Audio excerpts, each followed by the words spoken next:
Come on in here.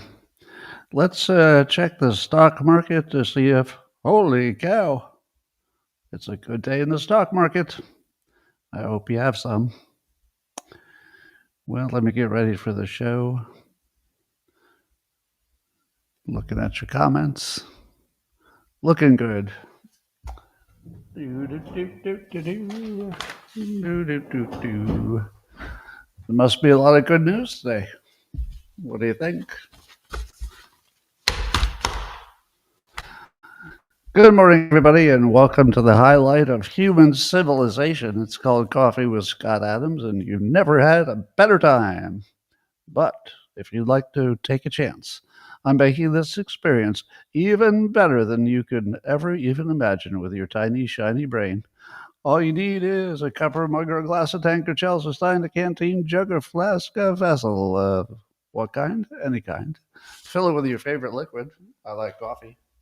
And join me now for the unparalleled pleasure, the dopamine of the day, the thing that makes everything better. It's called the simultaneous sip, and it happens now.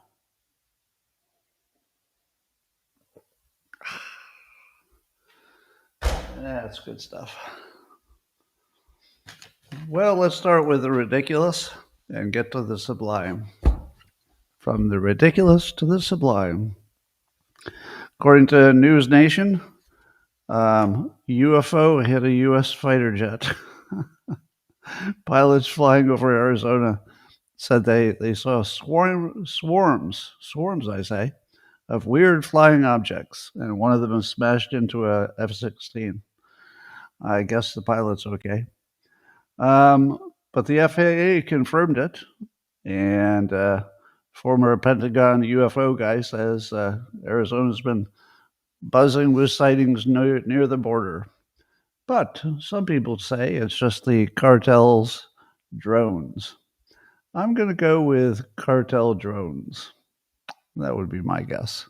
I do not think the aliens are at the border. Why would the aliens even be there, of all places for them to be? Well, according to Eric Dolan and Cy Post, did you know that left-wing authoritarians are less likely to support physically strong men as their leaders? So if you're a left-wing person, you don't like leaders that are physically strong. But if you're a right-wing person, you like them strong. How many people are surprised by that? Not. I really think that politics is just a difference in testosterone sometimes. At least the male version of politics. I can't judge for women, but for men, it's kind of testosterone. The Republicans are high testosterone, the Democrats are low testosterone, and everything else is just rationalization. That's what I think. Well, did you know that the weight loss drugs, liraglutide and semaglutide, make a huge difference in reducing your alcohol consumption without any extra effort? So the patients say it doesn't take any effort. They just don't want as much alcohol. So that's good. This is more evidence that willpower is fake and imaginary. That's the hypnotist frame. If you're a hypnotist, you learn that people make decisions based on whatever hormonal soup is bubbling up in their bodies. And then after they made the decision, they layered over it with a rationalization. Oh, yeah, the reason I did that was this. But it's really just chemical reaction. So once you learn that willpower is fake and that just some people like things more than others, how hard is it for me to avoid alcohol? It's easy because I didn't like it that much. How hard is it, or was it, when I was more active? How hard was it for me to exercise every day? Not hard at all because I liked it. If I didn't like it, it probably would have been nearly impossible. So no, willpower doesn't exist. There's just stuff you like and stuff you don't like, and that's usually just chemical and cause and effect and the structure of your brain, and it has nothing to do with anything else. Here's some good news. And wow, I was worried about this for a while, but it turns out that the new Pope, Pope Leo, he's calling for peace in Gaza and Ukraine. Yes, I was so worried that the Pope would be pro war, but no. Turns out we got lucky again. It's like, I don't know how many popes in a row, but our luck is really holding. They all seem to be anti war. And every time they announce it, I say to myself, boy, that could have gone either way. But it turns out that the Pope has a brother. Have you all checked out the news about the Pope's brother? This is the problem with having an American Pope. He's got an American brother. And the American brother is super MAGA. And I guess he's so MAGA, the Gateway Pundit's reporting, that he not too long ago shared on X, I guess he shared a video calling Nancy Pelosi a drunk C word. So a drunken C word. And he mocks the, quote, crying libs with Trump derangement syndrome. So he's not just a little bit MAGA, but he's like way MAGA. Now, if you don't think this is going to be fun, I immediately looked for his X account, but I couldn't find it. So is he posting somewhere else? Maybe not on X. But I want to follow him so badly.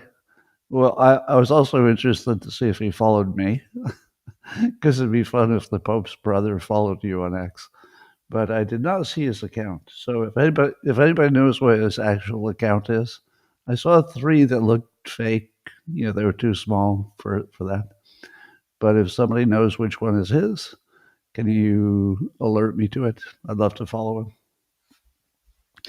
him. Well, let's talk about the great cocaine hoax.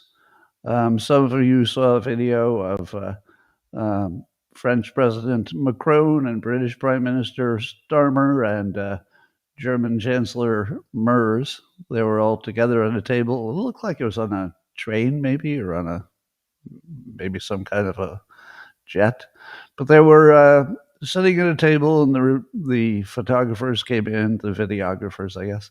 And you saw Macron grab this little rolled up tissue and sort of take it, surreptitiously away. And then you saw Merz grab some little thing that people are calling a Coke spoon and kind of hiding it from the cameras. Now, why in the world would you think a balled up tissue is where somebody was holding their cocaine? It didn't look like cocaine to me. And that little thing that they called a cocaine spoon, you really couldn't tell what it was. I mean, it could have been, I don't know, a straw that he was playing with or something. But it looked to me like they were just making the table look less messy, and they were just preparing for the photo shoot, I guess. So I would say that's fake news. I'm not saying that they're not all coked up. That might be true. Well, I don't know, maybe, but it didn't look like a cocaine anything to me. So I'm going to say that's most likely a hoax. Well, Hamas has decided to help Trump get a little distance between Israel and Trump. Kind of cleverly, Hamas is going to release the remaining living American hostage, Eden Alexander. So that's going to happen today, I guess. And that was Trump's victory. So Trump gets a victory in getting the last American hostage out. Now, the Israelis, of course, would wish that more Israelis had been released.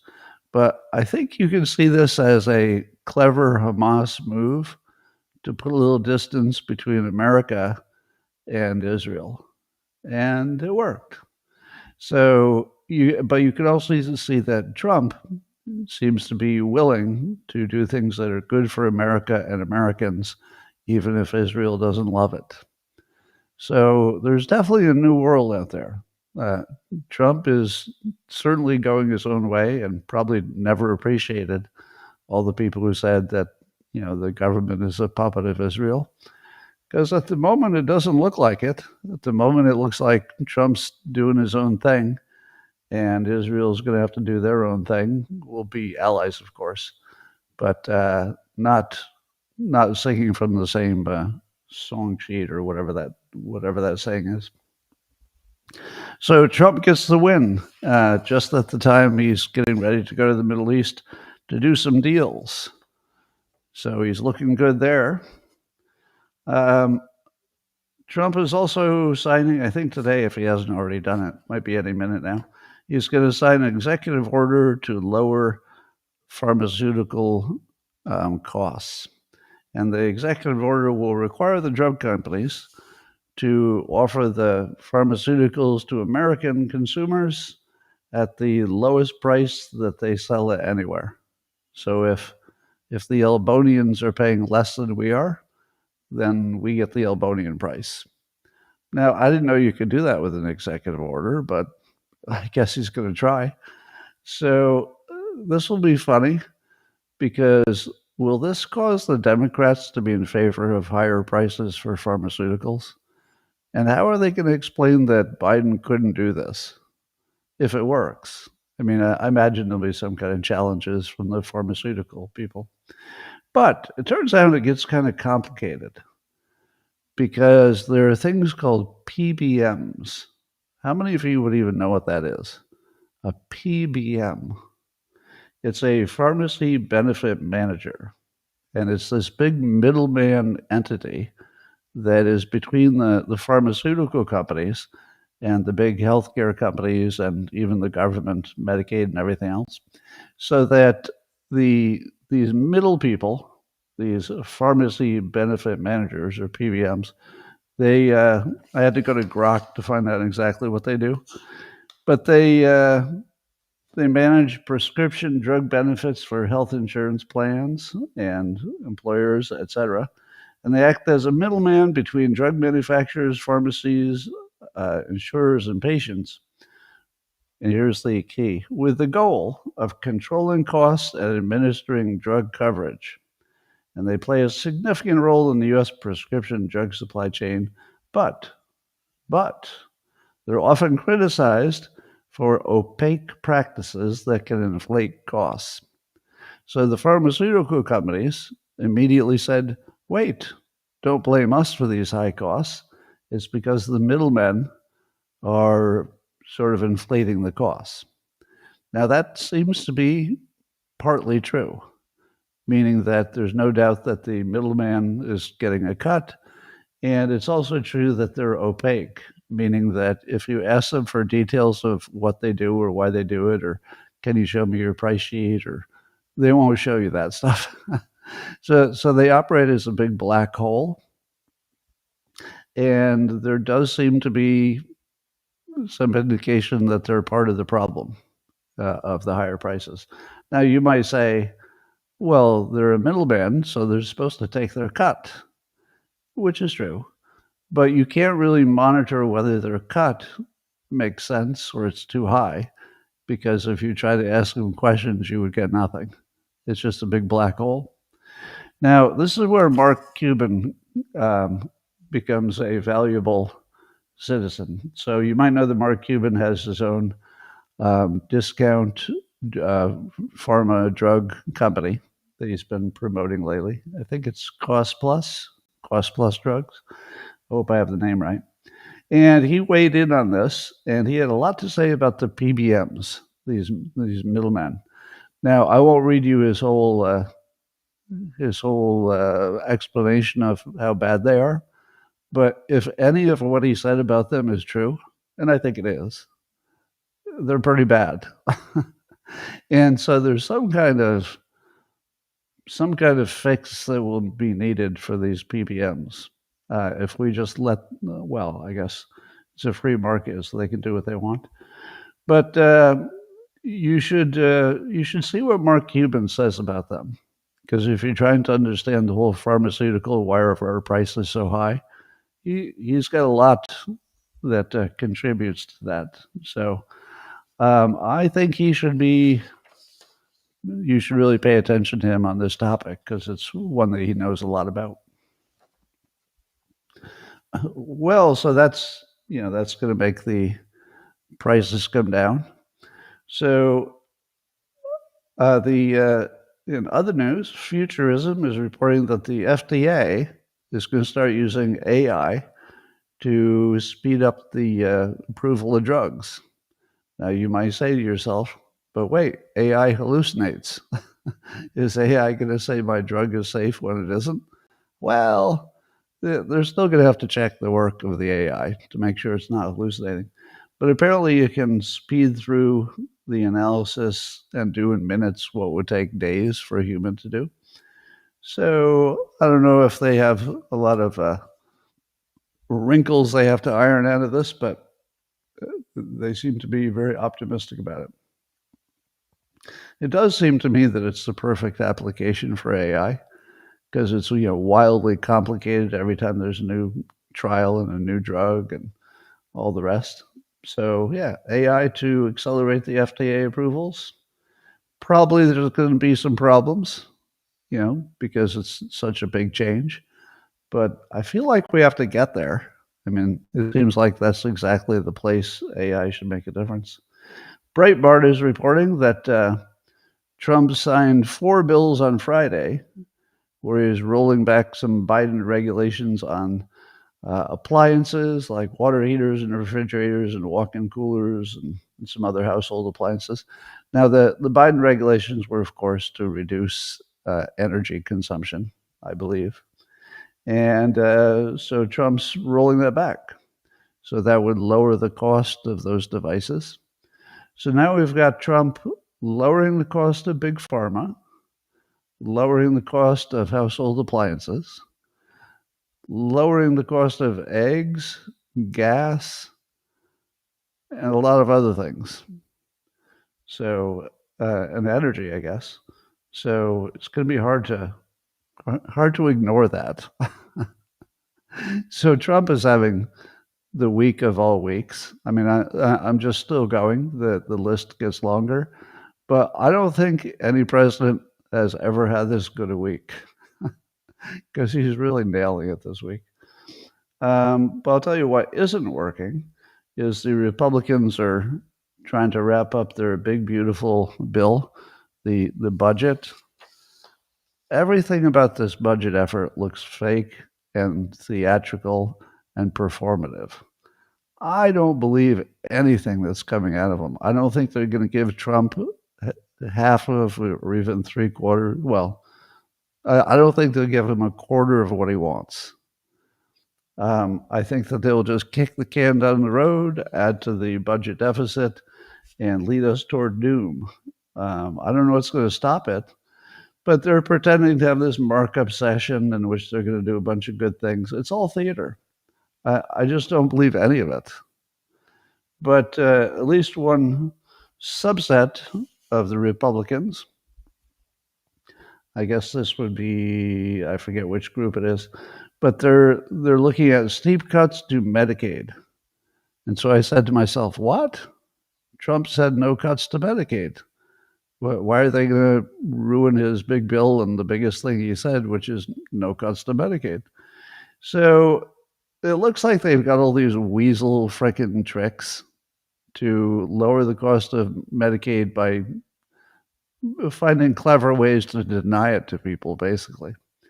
So one of the clever ways to deny it to people, now this is not a done deal. These are just proposals that we think we're going to see. One of them would be a work requirement. So you couldn't get Medicaid unless you were in school or doing some public service of some kind or working. And that alone would deny it to, they think, 6 million people. So the Democrats will say, accurately, wait a minute, you've just installed some clever trick to deny 6 million people Medicaid. Republicans will say, all we asked is that they do something useful for the country so that the country can do something useful for them. It's not a terrible argument, but it's going to look like they cut Medicaid. So can Republicans survive that? An obvious trick to cut Medicaid? Because those people aren't all going to work. What are they going to do? Go to the hospital and still get medical care and have the hospital cover it? So there's that. And then apparently the bill, and again, this is just first drafts, it doesn't mean it's real, would require some beneficiaries to pay more for their care. I guess that would be income-based. And there were some other clever tricks in there. All of it just looks like pure weasel theatrics bullshit. I am completely disappointed in the Republicans, just completely disappointed. To me, the most important thing we had to get right was cutting the budget. And it looks like nothing like that's going to happen, because I don't think that Trump's going to sign off on something that definitely looks like cutting Medicaid. You could argue all day, well, we have reasons. And no, we're not cutting it because anybody can get it. They just have to do some public service. But, the bottom line will be the Democrats will accurately say he's cutting Medicaid for some people. It'll be a lot of people, be millions. I don't have a better idea, by the way, but it's their job to do the budget, not mine. So I think we're all going to be disappointed with whatever the Republicans have. I'm not even sure that they're going to have no tax on tips and no tax on Social Security and all those other things Trump wanted. I don't think he'll get any of that. I think that they're just going to say no on all of that. We'll see. Well, Apple is apparently, according to the Wall Street Journal, thinking about raising the price of their iPhones, but without blaming tariffs. Apple is kind of a clever company in terms of how they cover their public relations. They've always been good at it. But they don't want to blame China, because that would be trouble. And they don't want to blame Trump, because that would be trouble. So they want to raise their prices because of tariffs, but they want to make it look like it's not because of tariffs. So the only way to do that would be if you somehow added some extra features.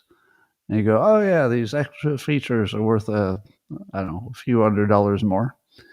So we'll see what they do. But my big question would be, what would Steve Jobs do in this situation? Would Steve Jobs be handling this completely differently in some out-of-the-box way that we can't imagine? I feel like he would, but of course I can't, guess what he would have done, because that's what made him Steve Jobs, and we're not Steve Jobs. But I feel like he would have handled this whole tariff China stuff differently. I just don't know how. Well, Democrats are continuing their lame approach to politics. Now they've added to their oligarchs that they want to keep habeas corpus. Now, if you were to do a survey of people on the street and say, are you a Democrat? Yes. What's an oligarch? Well, I don't know. What's habeas corpus? I never heard of it. So they're betting on words that their base doesn't even know what they mean. So I love this.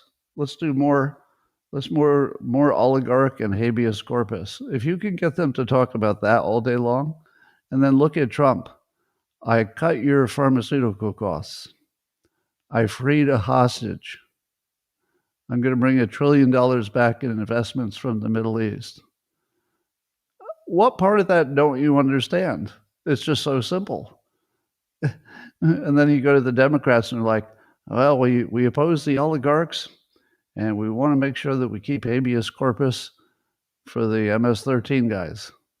Well, and everybody else. It's so lame. And then what about the chaos? If you were to ask the person in the street, where's the chaos happening? Now, they might say Doge, but have you noticed that Elon Musk has quite cleverly removed himself from all political conversation? It used to be that every time I got on X, there would be very political pro-Trump posts pretty much every day.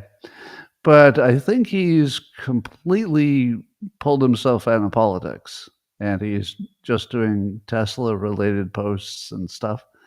And Tesla stock is way up based on the fact that he's focusing on, the nuts and bolts that he's getting out of politics. So that's good. That's good. Meanwhile, James Carville and Ro Khanna, they're trying to distance themselves from some comments made by what's her name? Ilhan Omar. So I guess in 2018, she made some comments about white people, and that video has reemerged. And I guess the comments were originally in an interview with Mehdi Hassan, and Omar stated, I would say our country should be more fearful of white men across our country because they are actually causing most of the deaths within this country. and then Carville is trying to distance himself and say we need less of that and blah, blah, blah. And I'm thinking to myself, look at what Trump is talking about. Even if he doesn't get it done, he's talking about cutting your taxes and freeing hostages and ending wars and lowering pharma costs. That's what Trump's talking about, sealing the border. And Carville's talking about a 2018 video where somebody on his team was being a racist. That's the biggest difference you can even imagine between the two parties. And but at least Ilhan Omar finally explained to me why people hide when I enter the room. I didn't realize I was that scary, but apparently, as a white man, I am one of the scariest people in the country. So that explains why people get under tables and run away when I enter. I always wondered about that. Here's some more bad news for Democrats. Apparently, the House Judiciary Committee is going to interview Jack Smith's lead prosecutor who did the Mar-a-Lago Boxgate. When Trump was accused of having all these boxes of stuff. And, we've heard enough about that story to believe that there's something there. There's something sketchy there. It could be that it was being directed by the White House. It could be that it wasn't a purely, let's say, legal problem. Could be that there were politics pushing it. So the lead prosecutor probably knows where all the bodies are buried on this story and will be under oath. And we might find out some really interesting things about the Biden administration. Now, I don't know for sure. And if it's like everything else, nobody's going to go to jail. But it's going to be yet another bad news cycle for Democrats because there's nothing good that can come out of that story except for Republicans. According to the Rasmussen poll, Trump's overall approval rating is 50% with likely voters. But here are some subcategories on that poll that are mind-blowing. He's got, according to Rasmussen, Hispanic support is at 62% and Black at 39%. If those numbers are real, and I'm kind of skeptical about that would be just mind-blowing. It could be real, but do you think Hispanic support for Trump is 62%? Now, this would be likely voters, so wouldn't count any immigrant communities. Could be. I've been telling you for a while that if you didn't think that the Hispanics would back Trump, then you haven't been involved or you haven't had exposure to the Hispanic community. If you have exposure to the Hispanic community, no surprise at all. It's totally non-surprising if you've had any conversations with that group. Well, speaking of Tesla, Tesla's robo taxi, which is where a Tesla with full self-driving can become a taxi. Um, I guess it's called Project Alicorn. And this feature will quietly appear on Tesla's mobile app code. So they're looking at a June rollout. So listen to this. That your car, if you had a Tesla and you wanted to have it double as a taxi, you could come home from work, if your car is charged up, I guess, and just activate the app and park your car on the street, and it would act like a robo taxi. So it would just take off from its parking space, go pick somebody up, deliver them to their location, and I guess go back and park where it was. And you can make $10,000 to $30,000 a year just while your car is working for you. Now, apparently the initial fleet will launch in Austin with 10 to 20 cars, but it's going to scale up really fast. And here's some of the, I saw this was on a Mario Nawfal post. I guess the source was a user called G. Filch. Now, I can't vouch for these numbers, but here's what one person estimated. So that here's the math of it. That if you look at Waymo, the competitor, they've got 1,500 robo-taxis, and they already generate $250 million in revenue. I guess that's per year. But that's not enough for Waymo to make money. I guess they have higher costs. And now, if you look at Tesla, if they can get up to 100,000 robo-taxis, based on the likely charge that there would be for a ride, et cetera, they would make $2.9 billion in pure profit annually. And that's just the start. So the number of billions of dollars that these robo-taxis could make, it's a big number, because you could easily get to millions. So you're looking at, 20, $50 billion a year just for the robo-taxis. Amazing. All right, we'll see if that happens. Meanwhile, as you know, Trump's going to the Middle East to talk to a bunch of countries. But as the news is reporting, the Trump family has a number of business deals over in the Middle East. Trump thinks he'll come back with $1 trillion in commitments to invest in the United States from the Middle East. If he does, that's going to be pretty impressive. We'll see. Axios is reporting that. But the Wall Street Journal is talking about the Trump family business connections to the Middle East. And I think this is important, because these do feel they do feel like it should at least be fully transparent, which I think it is. I think it's fully transparent. So I'd worry more if if we didn't know something about it. But for example, in the past year, some Trump-branded residential towers have been launched in Dubai and Jeddah. And then there's also a Trump luxury golf resort that's being launched in Qatar. Now, here's what you need to know. These are Trump-branded properties, meaning that he just licenses his name, but the ownership of the property is whoever built it, I guess. So Trump does two kinds of business. One is he does build his own resorts and stuff, but he also just licenses his name to other people who are going to do it. So are you comfortable with him doing business as the president with these same countries where there are very large investments that benefit the Trump family? I'm not fully comfortable with that.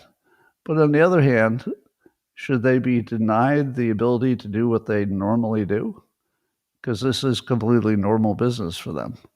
They license their name. Do you think that there would be this many Trump-branded properties if he were not president of the United States? I kind of doubt it. I doubt it. So you have to worry about that. And there's something about the UAE and the Royal Family Fund and something about Trump-related crypto stable coins that I don't understand, but it looks like something to worry about, something to keep an eye on. And then on top of that, the Qataris have offered to I won't say give. Yeah, I guess it's a gift. A gift to the United States of a plane that would replace Air Force One. Now, you might say to yourself, why do you need to do that? Well, the Air Force Ones that we have, I think there might be two of them, but they're like 35 to 40 years old. And Trump has had an order in for a new one for a long time, but it looks like it'll be 7 to 10 years before the new ones get built, so you'd never be able to see the benefits. But the Qataris have a plane that apparently they're willing to part with, a new one. And they said, why don't we give it to the Air Force? So it's not Trump's gift exactly. It would be given to the Air Force. And then somehow later it would be donated to the Trump Library for his use. So that seems a little sketchy. So it feels a little like you'd be getting a free airplane. And so you got that going on. So I'm going to say the same thing about all these Trump deals. They all make me uncomfortable. The Qatari plane definitely makes me uncomfortable. And on top of that, as you know, Jared Kushner is doing his own investing, and he's gotten some co-investors from three of the Middle East countries. Three states. I guess 3 states have committed more than $3.5 billion to his private equity fund. So that makes me uncomfortable. But it's all transparent. It's all completely legal. It just makes me uncomfortable. And then it's sort of semi-related things. There's some investments that would be good for Elon Musk, such as the Saudi Prince Al-Walid bin Talal Al Saud, who's a nephew of the king, is an investor in XAI, which is Elon Musk's AI company.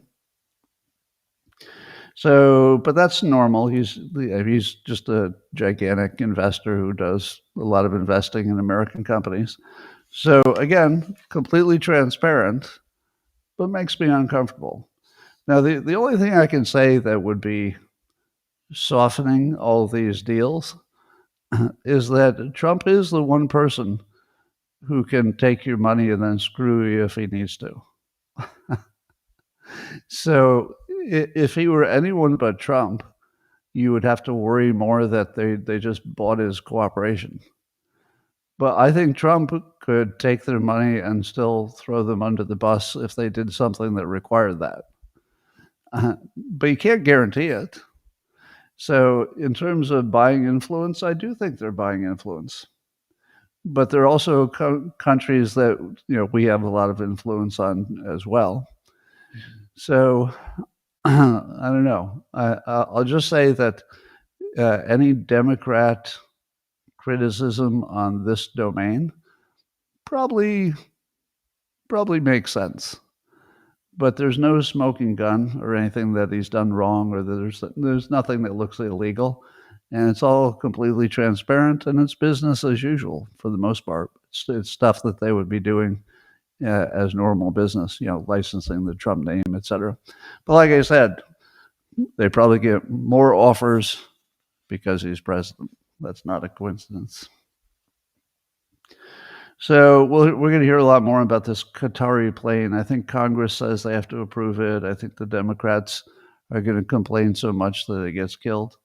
If I had to guess, it's not more than a 50% chance that Qatari plane will actually become something that Trump's riding on.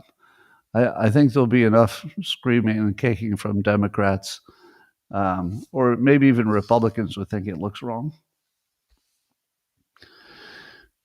In another news, you know what birthright citizenship is, right? So that question is coming to the Supreme Court. Now, birthright citizenship is in the Constitution, and it means that if you're born in this country, with very rare exceptions, you are a citizen automatically. You just have to be born here. Now, Trump wanted to end that, so you've got some legal challenges to the ending of it, and it's going to go to the Supreme Court. Now, if you're like me, you say, and you've read the actual language of the Constitution, it doesn't look like there's any wiggle room at all. To me, it looks like the Constitution is super clear. If you're born here, with some exceptions that aren't relevant to this, if you're born here, you're a citizen.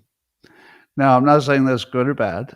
I'm just saying that when I read the Constitution, it looks kind of cut and dried, like there's no way you could challenge it. But of course, that's what lawyers are for. They always have a way to challenge everything. And here's the way they're going to challenge it.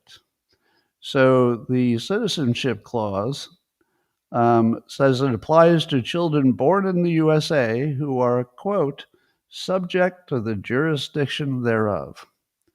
Now, that would disqualify, for example, a diplomat's child. So if there were a diplomat working in the United States, the diplomats are not subject to our laws. So a diplomat can break a law in America and we don't do anything about it because they're not subject to our laws. But their child is also, therefore, since it's not subject to our jurisdiction, their child is not automatically American. And I think there's some Native American exceptions, et cetera. But here's how they're trying to argue that this subject to the jurisdiction thereof applies to the immigrant population. And they say it's analogous to Native Americans. And you know what I always say about analogies? Analogies are not arguments. So if all you have is analogous, you don't have anything. So forget about analogous. Let's go to the stronger part. And they're saying that the non-citizens are, I guess this would be the babies too, are intentionally entered the country without authorization and likewise refuse to, quote, formally present themselves to American authorities. So, does that make you subject to the jurisdiction thereof? Well, to me, this is the worst argument ever, and I'm not even a lawyer. Because the subject to the jurisdiction thereof is more about America thinks you're subject to our jurisdiction. It's not about what the immigrant thinks. If the immigrant comes in and they act like they're not subject to our jurisdiction or they think they're not, that has nothing to do with anything. They don't get a vote. It's up to America. So if we say you are subject to our jurisdiction and if we catch you doing illegal things, we're going to put you in jail, I think that's the end of the story, right? It's not up to them if they're subject to our jurisdiction. So to me, it looks like there's no chance that Trump can prevail in the birthright citizenship. And again, I'm not giving you an opinion on whether they should or should not. It just looks like the argument is terrible. And, again, I'm not a lawyer, so I could be wrong, but it looks terrible to me. According to Elon Musk, Doge has discovered 100,000 active federal employees who are also collecting unemployment insurance. Jim Hoft and the Gateway Pundits writing about that. Now, I think I've told you before that my current view is that I'm not going to believe any of the Doge claims. I'll just tell you that claim is out there, but probably it's not exactly what it looks like. I don't know. So I think it's better, and this is not something brand new. It's something that Musk said a little while ago. So I think that Musk is smart to stay quiet on all the political stuff, which he's been doing. But I'm skeptical of all the Doge claims that sound a little too clever. That one's just a little too on the nose, Might be true, but there have been so many of the Doge claims that sort of didn't pan out that I'm just going to say, well, that's what he claims. Apparently, India and Pakistan, their ceasefire seems to be holding. It didn't hold at first, but now it is. That would look like a victory for Trump because the American, I think Marco Rubio and his team were working on making sure that India and Pakistan didn't blow each other up. Now, the thing I would say about India and Pakistan is they really didn't want to be in a war. They really, really didn't want to be in a war because there's just no way that that's going to be good for either one of them. But what they needed was the fake because they needed some external thing to, talk them off the roof so it didn't look like they were backing down. So America just comes in with its big footprint and says, "Hey, you guys, knock it off. We'll help you, hold this ceasefire or something." So this is where America can really be useful. It was just something that Pakistan and India both needed. They just needed somebody who wasn't either Pakistan or Indian to come in and put a big boot on it and say, cut it out. Now, that's not exactly what we did. We were being helpful, but that's just a win. If the peace holds, I'd say that's an American win, as well as obviously a bigger win for India and Pakistan. Speaking of war, apparently President Zelensky says he's ready to meet Putin in Turkey. So I don't know if there'll be any ceasefiring before then or during then, but Zelensky and Putin are going to meet. And that, of course, would be good for America and certainly something that Trump has been pushing for, get them to talk. And it gets America out of the conversation, which is sort of perfect, because I think we would just complicate things at this point. So those two just need to work it out. I guess Germany's new government is already threatening Russia that if they don't do a ceasefire, they're going to put new sanctions on them. So Germany is trying to be helpful there. Yeah. And of course, the Ukrainians and the Russians are just full-on drone war on the front. So, ladies and gentlemen, I think you can see that this is one of the best weeks that Trump has ever had. And if half of these things go in the right direction, if the wars look like they're winding down, the prices of stuff look like they're winding down, and did I mention that China and the United States have agreed to delay for 90 days the big tariffs? So both countries have pulled back their tariffs. Now that's probably the big reason the market is up. And that's exactly what we wanted. I always say the stupidest people in the comments are the ones who just say, "I don't understand the topic." Like you couldn't fit a reason in there. So anyway, Zelensky had his pants on backwards. Yeah, it looked like that in one of the pictures. But I think Scott Bessent probably did some good work. I think the main thing is just to get China and the United States to think that they're negotiating productively. Will that lead to anything good? I don't know. I saw Joel Pollack mention that it'll save Christmas because there'll be enough toys for Christmas from China. But it also puts us in a stronger negotiating position than we've been in. So we have China's full attention. They know that Trump would be willing to tariff the hell out of them. But one of the things that Scott Bessent said, and maybe this is the thing that China wanted the most, is that neither China nor the United States want to decouple. So I wonder if China was just really afraid of decoupling, because there are a lot of people in the United States who do want to decouple. such as me. uh, but there are a number of industries, et cetera, like the high-end Apple phones.